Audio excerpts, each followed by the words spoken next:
My name is Gerry, Secretary of the Department of Transportation District 4. That's the geographic regions, Broward, Palm Beach, Martin, St. Lucie, and Indian River counties.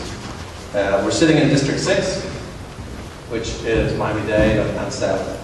So I'm here to give you a brief update on the Tri-Rail Coastal Link project. So, quick overview of the actual urban core, why we're doing this project. It's, if you look at an area, the study area was from the Tri-Rail line today to the beach. Is that here? No, to the beach. It's the densest urban corridor in Florida. Its economic core is over 1 million jobs, 1.6 million people, and multiple airports, seaports. It's the region's transportation core. There's 3 million daily trips in that area, 17% of the entire trips for the 3 county areas. In general, all the highways in that area are at or over capacity, and trips continue to grow. So there's a need for some type of relief in that corridor.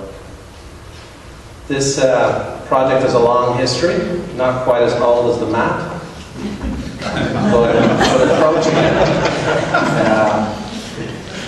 It's interesting to see it's a colour map, which is good. So we started this back in 2004. It's been a long, long process, 85 miles long. I'm not aware of any other study that our District 6 has been involved in that's that length. We rarely study things that long. It's stretched out a long time.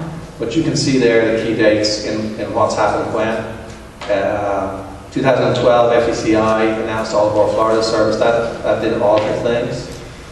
2012, we developed an MOU to speak to how the project will be managed, and we'll talk a little bit about that in a few minutes. What is the project? Well, it's 85 miles long, stretching from Jupiter down into Miami. Proposed to be 25 new stations for further evaluation, possibly start with 20 and then infill stations, but that's not fully determined yet. Shared tracks with FEC Freight and all of our Florida. The Brightline passenger service. There's co-located stations with all of Florida and Miami, and proposed to be in Fort Lauderdale and Palm Beach. There's an envelope reserved in those stations for platforms for this, and a space for the trains to pull in. Some type of phased project implementation is most likely based on the availability of local matching funds and ability to pay the operator. The overall project is governed by an MOU signed by the partners. So, for those of you not familiar with the project, this red line is Tri-Rail today, and it comes straight down into Miami Station. Jack will come up here, Stevens will come up and explain how that train will split and goes to Miami, so he'll talk about that as an interim. But the plan involves building a crossover right here in Pompano, so you can have a service from Palm Beach, cross over, and then through the downtown areas all the way down to Miami. And you can again extend to the north and serve Jupiter, and then continue to serve the airport. So the service could serve all those areas. So how is the project being governed and proposed to be run? So this isn't meant to be an over-complex drawing, but it probably looks like an over-complex drawing. The DOT, the RTA, the 2 regional planning councils, and the 3 MPOs signed an MOU to talk about who would do what as we lead this project forward. And the main thing would be FDOT is the manager of the project through these planning phases, project development phases. Where we are in the time frame of this right now is around this line here. So the next things that have to happen for this project to keep on going are things like the finance plan, where the money is going to come from. We have to get through project development. When you start that, you have to finish it within 2 years. That's one of the federal requirements. And then the MPOs take various actions each step along the way.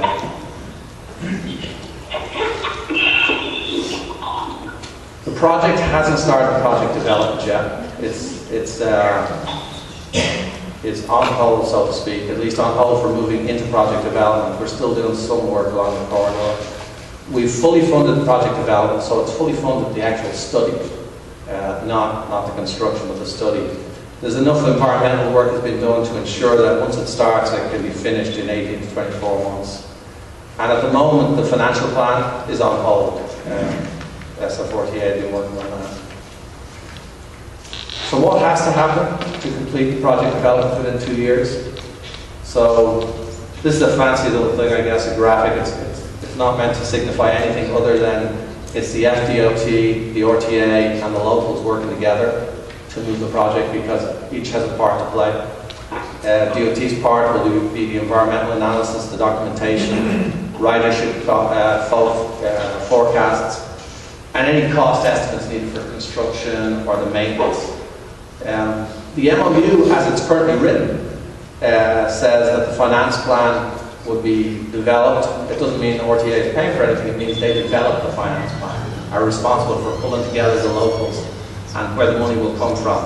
And there's three main things you need to cover with money: where the capital will come from, and it's likely that'll be some split of federal money, state money, and local monies. The operations and maintenance costs to actually run the service will be local funds. And then there has to be a track access fee because several of the routes run on the FEC lines and they're privately held, so you've got to pay to get access to them. And in the MPO's role, and they have to ultimately select the local preferred alternative. And a really important part is include the project in a cost feasible plan. When you know where's the construction money coming from, where's the operating money coming from, put it in that cost feasible plan. So what type of costs are we talking about? Our last costs we updated were around 2013 timeframe. So we're looking at around $800 million for capital. O&M somewhere between 38 and 43 million. And a track access fee that was unknown, or still is unknown, I guess. When this estimate was developed, all of our Florida existed, was underway, they were starting their planning. So there was some recognition of improvements all of our Florida would make, and there was some recognition that all of our Florida would be on the line, so that you had to make more improvements to be able to fit on the corridor. But these would need to be updated as soon as all of our Florida's work is finished and we see exactly what's being built where, so that you can layer on top of it the number of trains that are going to provide this service to make sure you have all the infrastructure you need. But they were the last estimates we had. And then this is just to break down what you're seeing in each county and what the lengths are and the approximate number of stations in each county. And you can see as you go from the more urban to the slightly less urban, the station spacing spreads out a little bit. So what needs to be addressed to advance into project development? Well, we've got to get a finance plan and an identification of where the money is going to come from to operate the trains. Track access agreements have to be worked out with the FEC. How much will that cost? What form will it take? And who's paying the money? That has to get worked out. To run passenger trains on the FEC, you have to be able to indemnify FEC, and that's an issue that has to get resolved before passenger trains can run on the FEC. It's an issue that has been resolved temporarily. Jack will probably talk to that now, but for this type of service, it needs to be resolved, and it's likely through legislation, which would have to happen in the coming years. And then the region needs to decide how they want to approach this project. It's been approached as a long 85-mile project, but as we get into project development, if they're going to take segments and advance those first, how that's going to be done. So some decisions have to be made on that. And that's it.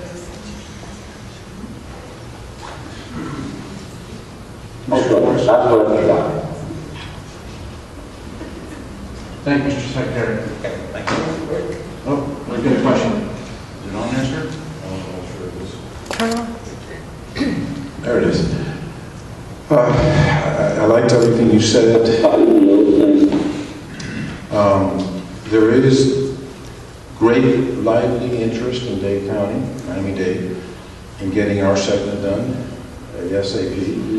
In fact, I will be spreading on the record, and I gave to our executive director of our MPO a memorandum, and here's what it says in part as to the coastal link as it goes through Miami-Dade. And I quote because sometimes it's better to read things that you've thought about for a long time.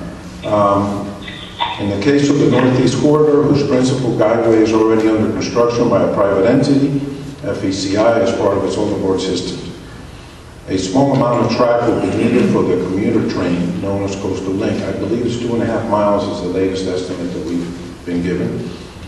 Current estimates are in the range of $30 million for those 2.5 miles. There'll be some other bypasses, signaling, infrastructure, but it'll be minimal. And then I say, which the state of Florida can easily afford. And I mean that. I mean, to get connection from downtown Miami to Aventura and then into Broward, it is such a high priority that, you know, we just need to do it. Let me add this. As in other aspects of our transportation system in Dade County, our smart plan, I don't think, in terms of all these infrastructure costs, all the terminal stations, you know, and train stops. I think only of laying down a track and then letting the cities pick up from that moment forward and letting our administrators figure out the rolling stock that we use. And in connection with the stops, let me say this, as to downtown to Aventura, and I hope that Broward uses the same system if it makes sense for you. I have talked to the mayors of all of the cities along that track. They all have cities, thank God. It's not like it's an unincorporated area of the county.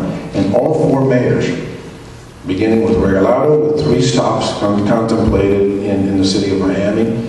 The mayor of North Miami, Mayor Joseph, mayor of North Miami Beach, George Vallejo,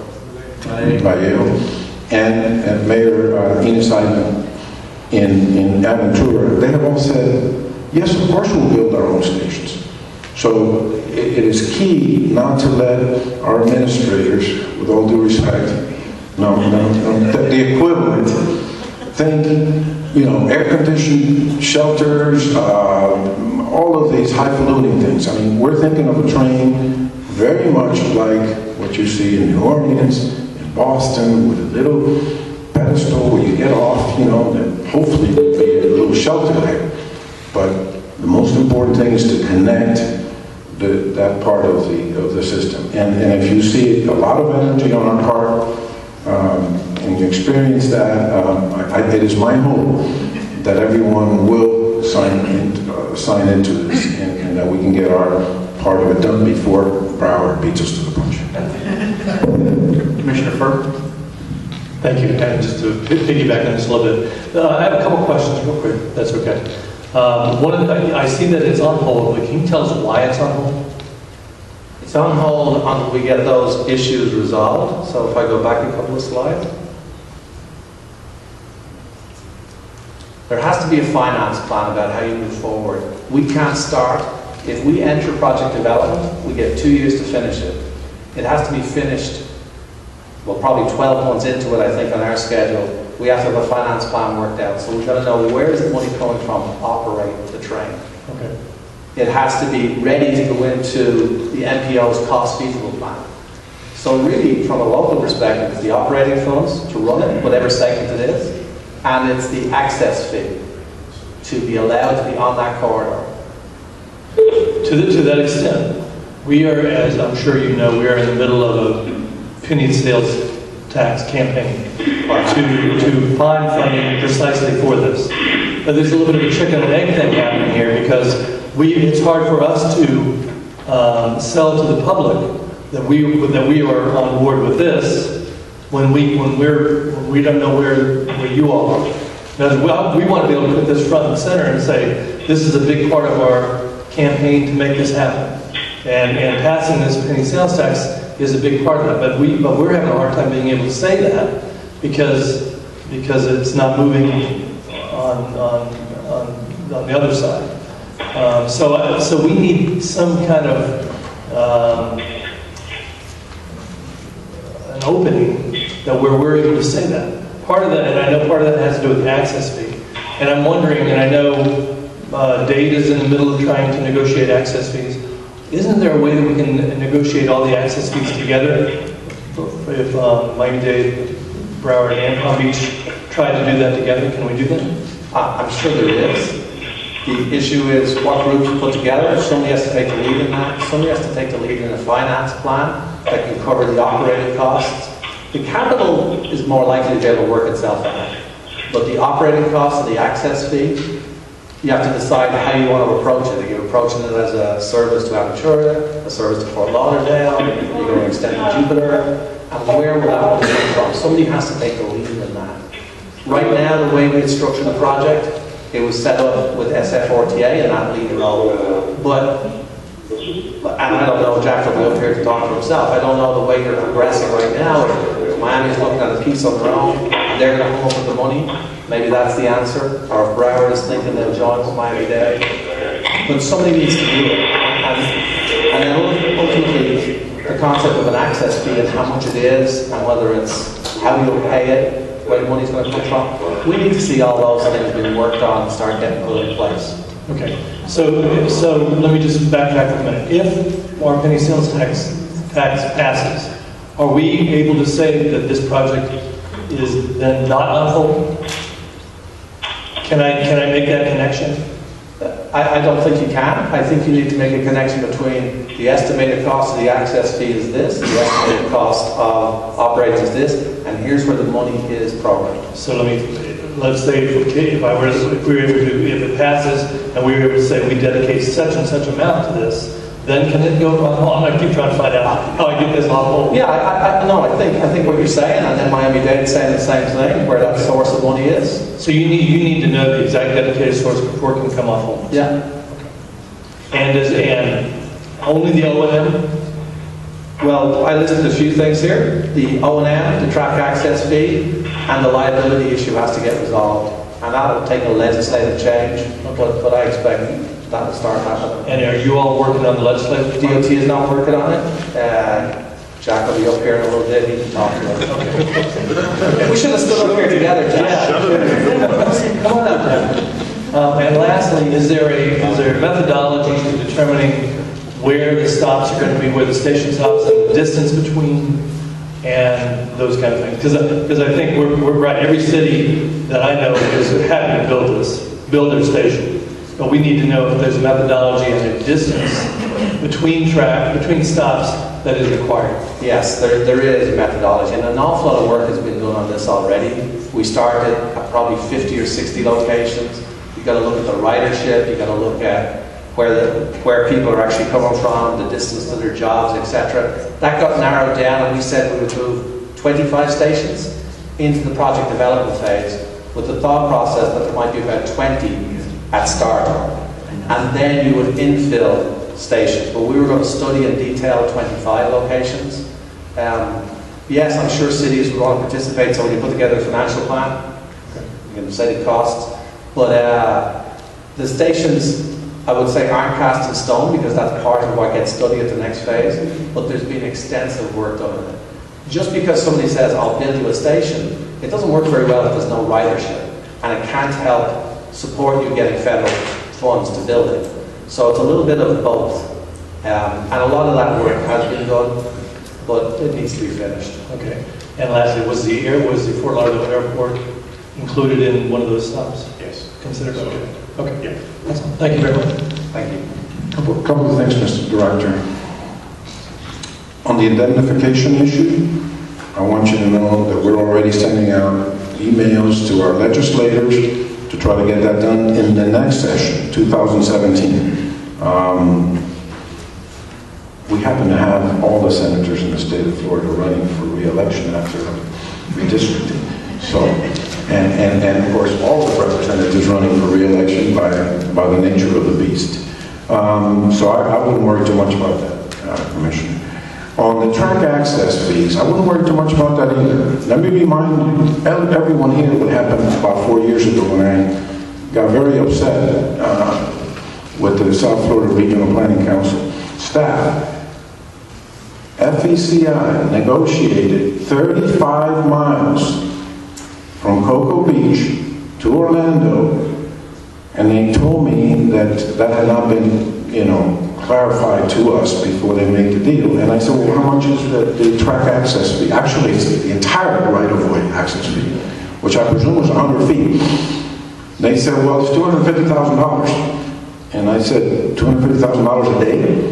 They said, no, $250,000 a year. Okay, so using those comparables, it'll be minimal for Dade County. One last thing. Now, obviously, the land up there is presumably worth less than here, but all we're doing is asking for a little bit of time and space on the rail. There's one other factor, folks. In case, and I know Francois is not going to want me to say this, but I have to say it, in case the rest of all the board gets delayed by litigation, et cetera, et cetera, et cetera, how about if we do Coastal Link first? Okay? And that is the portion, that is the element, the component of the system that is really needed by the people of Miami-Dade County. So they'll get every kind of support to get their federal funding and everything else that they need. But we need to do Coastal Link. And I think if Broward and Dade get together in Palm Beach, we can get this thing done very, very quickly. And the final thing on ridership. Folks, ridership depends on the number and the frequency of the vehicles and the fare. And what's the alternative? The alternative is I-95. If you make the fare what I would like it to be, which is what Chairman Keenan Hardeman made the fare on Tri-Rail, much to the dismay of Jack. Okay, for all Overtown residents, how much is it, Jack, that they're going to be paying? Those that meet the criteria. Why don't you come up? Zero. Okay, folks, did you hear that? They're not going to be paying anything. Okay, so the fare should be as close to zero as possible in Broward and Dade, and the cost is minimal. They're building the track, for the most part. In Dade, it's only 2.5 miles that we need to build, and that's minimal. And the signaling and everything else. And of course, we got Jack to run the whole system. Thank you. Jack, you want to come up? I just want to recognize our Secretary for District 6, Mr. Wolf is here. James?